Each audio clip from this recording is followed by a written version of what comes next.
Varanasi north India के उत्तर प्रदेश का एक शहर है। इसे बनारस और काशी भी कहते हैं, जिसे 11वीं शताब्दी बीसी में भारत की धार्मिक राजधानी के रूप में माना जाता है। यह शहर हिंदू तीर्थ यात्रियों का धार्मिक स्थल है। शहर की घुमावदार सड़कों के किनारे करीब 2000 मंदिर हैं। इस पूरे राज्य को इतना पवित्र माना जाता है कि यहाँ किसी अपवित्र स्थान का होना मुश्किल जान पड़ता है।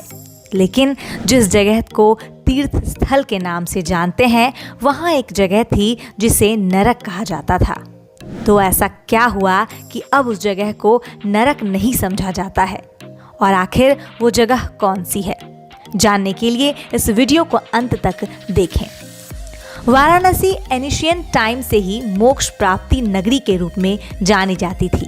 तो वहीं वाराणसी से करीब 200 किलोमीटर दूर संत कबीर नगर डिस्ट्रिक्ट में एक छोटा सा कस्बा है मगहर। मगहर को लोग एक अपवित्र जगह मानते हैं।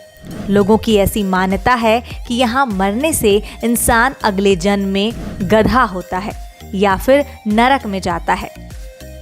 इसे बकवादी कहते हुए 16वीं सदी के महान संत कबीरदास ने लोगों की सोच ही बदल दी जब उन्होंने अपने मरने के लिए मगहर को चुना। कबीरदास वाराणसी में पैदा हुए और लगभग पूरी जिंदगी उन्होंने वाराणसी यानी काशी में ही बिताई। लेकिन जीवन के आखिरी समय वो मगहर चले आए और अब से 500 साल पहले 1518 में यहीं इनकी मृत्यु भी हो गई। लेकिन ऐसा क्यों? कबीर ने मगहर को ही मरने के लिए क्यों चुना? तो आपको बता दें कि कबीर अपनी इच्छा से मगहर आए थे ताकि लोगों के अंधविश्वास को तोड़ा जा सके कि काशी में मोक्ष मिलता है और मगहर में नरक। मगहर में अब कबीर की समाधि भी है और उनकी मज़ार भी। जिस जगह में यह दोनों इमारतें बनी हैं, उसके बाहर पूजा सामग्री की दुकानें चलाने वाले राजेंद्र कुमार कहते हैं, मगहर को चाहे जिस वजह से जाना जाता रहा हो, लेकिन कबीर साहब ने उसे पवित्र बना दिया। आज दुनिया भर में इसे लोग जानते हैं और यहाँ आते हैं। यहाँ तक कि मगहर नाम को लेकर भी कई अफवाहें हैं। मिसाल के तौर पर यह भी कहा जाता है कि एंशिएंट टाइम में बौद्ध सन्यासी इसी रास्ते से कपिलवस्तु, लुम्बिनी, कुशीनगर जैसे फेमस बौद्ध स्थानों के दर्शन के लिए जाया करते थे। इस जगह के आसपास अक्सर उन सन्यासियों के साथ लूटमार की घटनाएं होती थीं। इसीलिए इस रास्ते का ही नाम मार्गहर यानी मगहर पड़ गया। लेकिन कबीरदास के स्मारक के रखरखाव करने वाले खादिम अंसारी के मुताबिक मार्गहर नाम इसीलिए नहीं पड़ा कि यहाँ लोग लूट लिए जाते थे, बल्कि इसीलिए पड़ा कि यहाँ से गुजरने वाला इंसान हरि यानी भगवान के पास ही जाता है।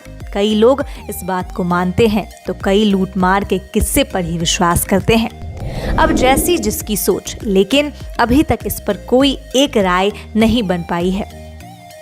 गोरखपुर विश्वविद्यालय की प्रोफेसर विपुला दुबे कहती हैं, अंधविश्वासियों की कहानियों के भले ही कोई सबूत ना हो, लेकिन इनकी ऐतिहासिकता को सिरे से खारिज भी नहीं किया जा सकता है।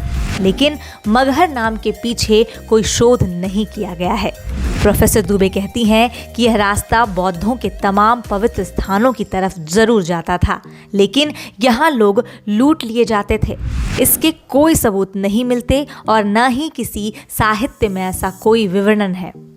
लेकिन मगहर को पवित्र स्थान न मानने के पीछे की वजह प्रोफेसर विपुला दुबे ये बताती हैं कि ईस्ट ईरान से आए माघी ब्राह्मण जिस इलाके में बसे, उस इलाके के बारे में ही ऐसी नकारात्मक धारणाएं गढ़ दी गईं। अवध क्षेत्र से लेकर मगध तक का इलाका इन माघी ब्राह्मणों का था और वैदिक ब्राह्मण इन्हें महत्व नहीं देते थे, तो इनके रहने के स्थान को भी नीचा करके दिखाया गया। वाराणसी वैदिक ब्राह्मणों का एक बड़ा केंद्र था, इसीलिए उसकी महत्वता बढ़ा चढ़ाकर पेश की गई।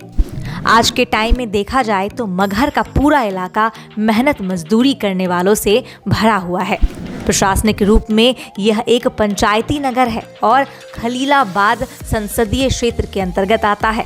लेकिन यहाँ का मेन अट्रैक्शन और टूरिस्ट सेंटर कबीर चौरा या कबीर धाम ही है। चलिए आपको कबीर धाम के बारे में कुछ बताते हैं।